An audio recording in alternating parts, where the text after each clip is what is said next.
Well, now, really, when we go back then to falling in love. I want all of you, forever, you and me, every day. And say, it's crazy. Falling. You see? We don't say rising into love. There is in it the idea of the fall. You're a fake and a phony, and I wish I'd never laid eyes on you. Whoa! I wonder if she carries silver bullets. Yeah. Oh. I'm awfully sorry. I didn't mean to frighten you. You call yourself a free spirit, a wild thing, and you're terrified somebody's going to stick you in a cage.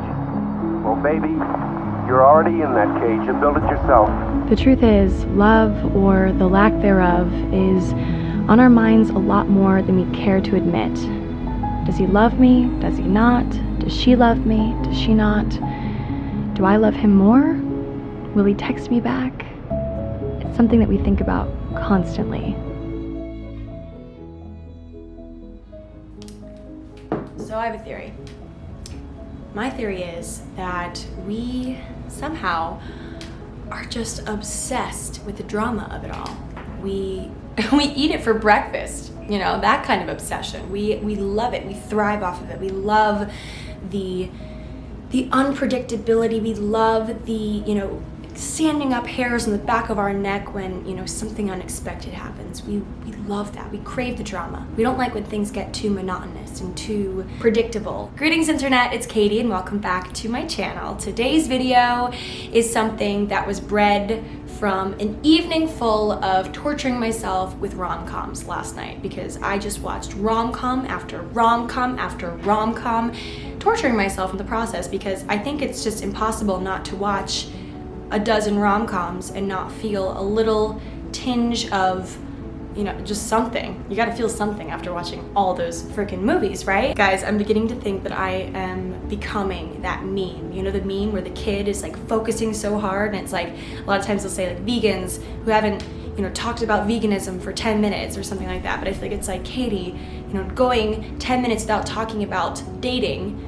That's literally me. I'm the meme. I'm becoming the meme. You know, some people are passionate about sports or music or chemistry.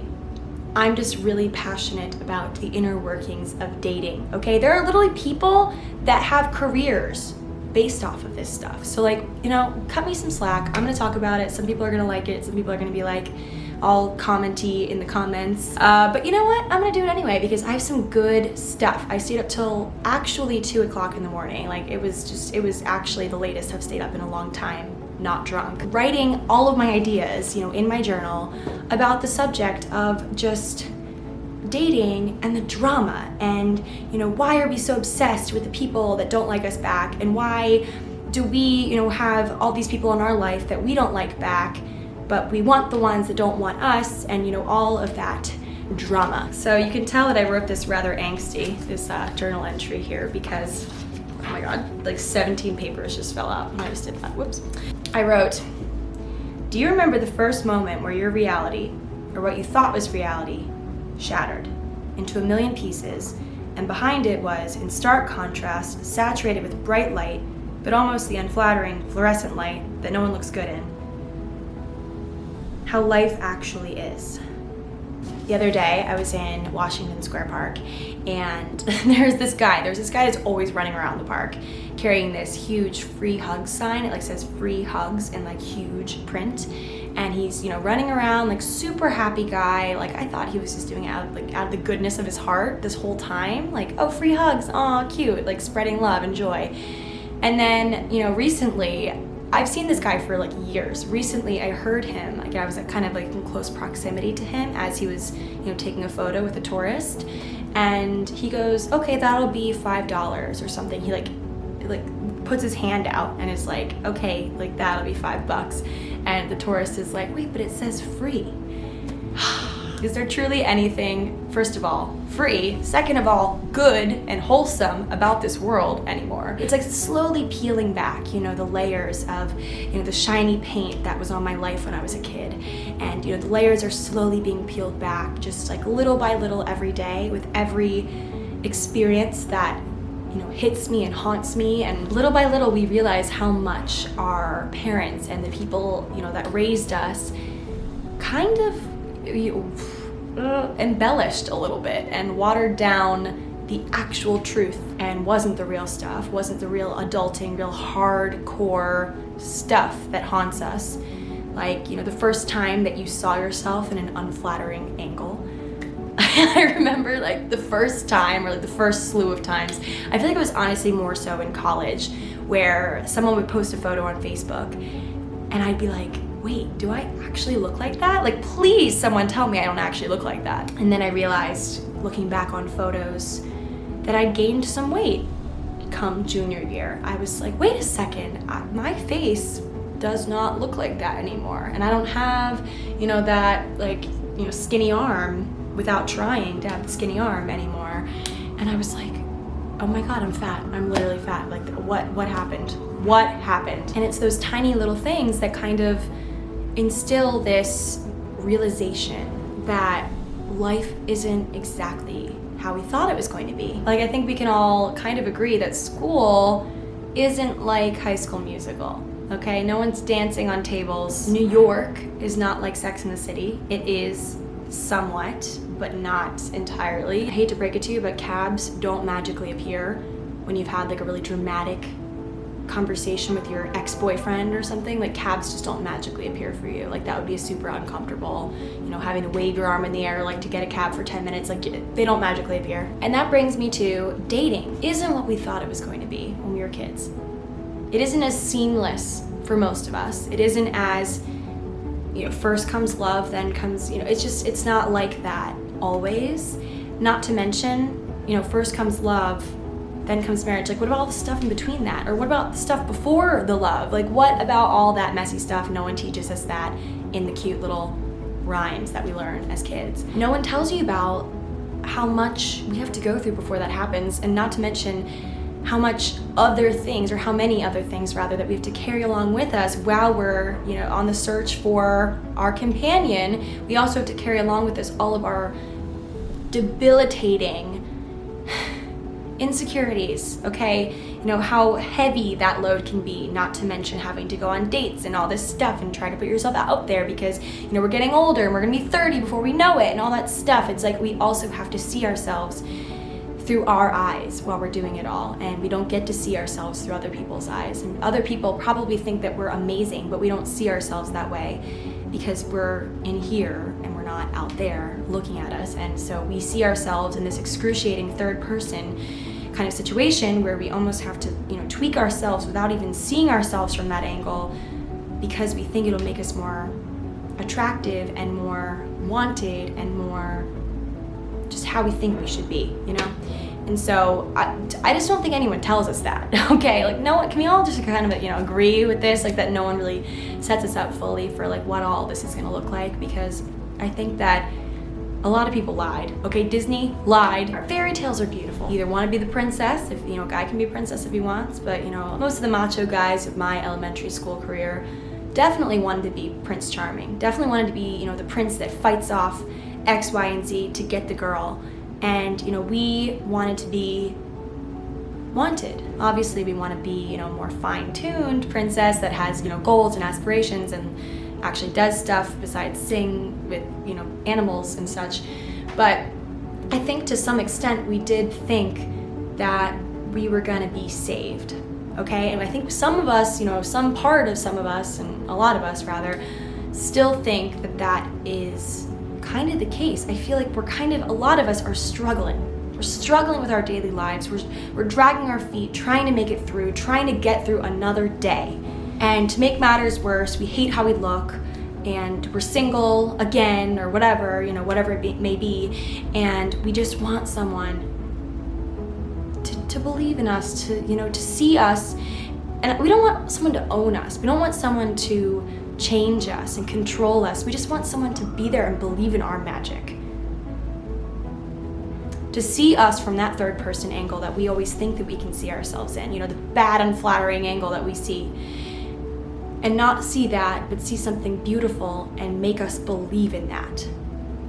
And I think truly that is what we all kind of want. And it sucks because most of the people that outwardly show that they like us like that or want us like that, we have no interest in return. And I've seen that firsthand with some recent dates I've gone on, and I feel like an absolutely horrible person because I have the audacity to hope for these things. And yet when people present themselves to me that have the potential of doing this for me, I'm like, no, I'm not interested. You text back too fast. Or, no, I'm not interested. You're 2 inches too short. And I feel like a horrible freaking person, but then I realized, how many guys have I dated in my life that have done the same thing to me, that have either flat out ghosted me or used me for something. And it's kind of like this just messed up game, that we want the people we can't have, but the people that want us, we don't want. Yeah, I wrote down in my journal, it's all a game. You can't be too eager. Eagerness isn't sexy. I think my next podcast episode is actually going to be on eagerness and why eagerness in a lot of areas, not just dating, in your career.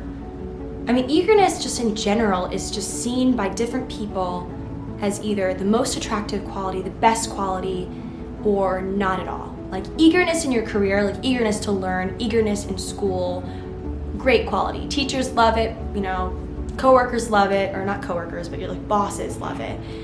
But in the dating world, being eager or too eager with, I guess you could say, probably the wrong person, but the person that you want, is detrimental. And it's something that quite literally will, scare people away, which is just, I love believing in this idea, or kind of just having this be my cornerstone belief that, if they're the right person, they won't think any number of these things that are, red flags in the game of dating are truly a red flag. They won't see it like that. And the right person will love that you're eager, will love that you text back really fast, will love that you X, Y, Z.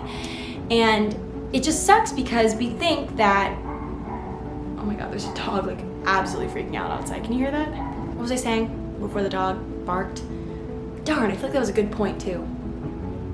So that's what happens with me. If I don't write it down, if I don't write it down in a journal of some sort, I will forget it. So here I am just forgetting this point that I just said. But the thing is though, it kind of goes back to my initial point is, yes, we kind of know deep in our hearts, we know somewhere down there that the right guy will or the right girl, I don't want to always say guy, it's just I'm speaking from personal experience, but the right girl or guy, won't care if we are this way. There definitely is a right guy, a right girl out there that's going to love every inch and every habit of you.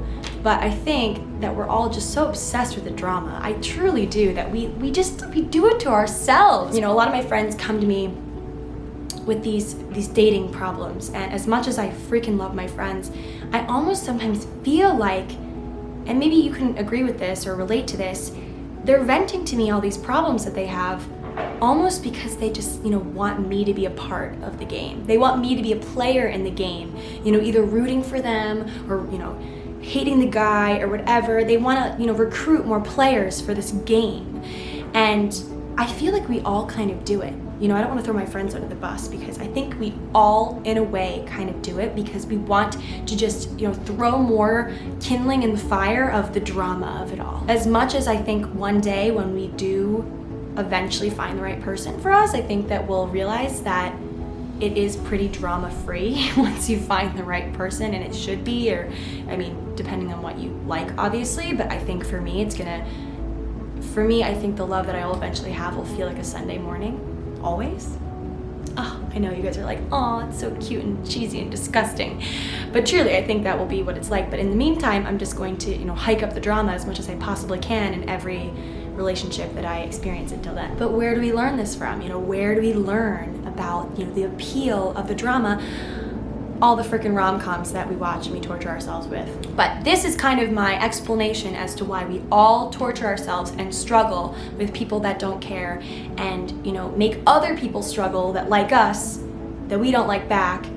And it's all just this endless cycle of us making everyone miserable, and ourselves included. And so maybe we should stop the drama. Maybe 2020 is the year of less drama. Like, maybe honestly it could be a worldwide movement, because I think there's a whole lot of freaking drama in the world today. Like, can you agree?